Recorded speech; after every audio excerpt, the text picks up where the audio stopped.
Ang politika ay politika. Hindi na bago sa atin ang salitang bilingan ng boto, kumbaga. Ngunit, dahil sa silaw sa pera, limot na ang tunay na dapat mamayagpag at dapat na mamuno sa ating bansa.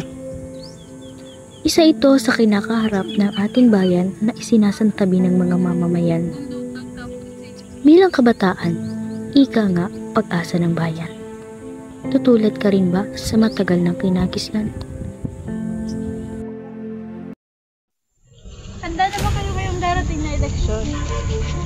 Bago yan, alam niyo na ba kung sino ang inyong iboboto? Siyempre, doon ako sa magpakinabangan. Doon sa malaki magbigay.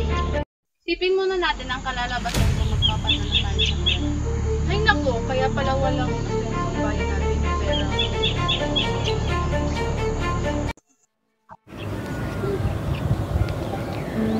Kung sakaling ipagpapatuloy pa ang ganitong kinagisnan, ang bayan na gusto nating iangat ay lalo lamang babagsak. No! No! I love you so... No! No! No! To vote buying! Palawakin ang kalaman,